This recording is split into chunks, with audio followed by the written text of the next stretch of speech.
Du thé, des scones et des sandwichs, les ingrédients parfaits pour un afternoon tea classique.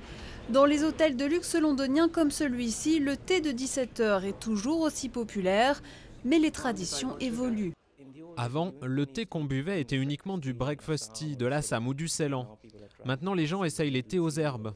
Les thés verts ou blancs sont assez populaires. En ce moment, on a 17 thés différents.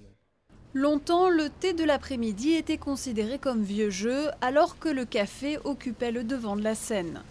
Aujourd'hui, le thé connaît un renouveau, bénéficiant d'une nouvelle image plus saine que le café.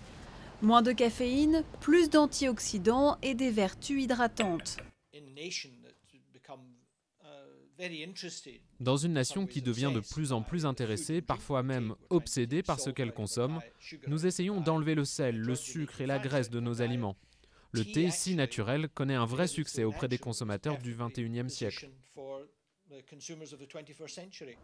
Du coup, les magasins de thé fleurissent de l'autre côté de la Manche. Ici, on trouve près d'une centaine de thés aux arômes surprenants, de biscuits, de fleurs ou de fruits.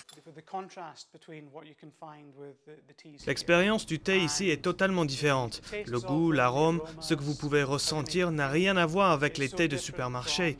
De plus en plus d'endroits comme celui-ci serviront ce genre de thé.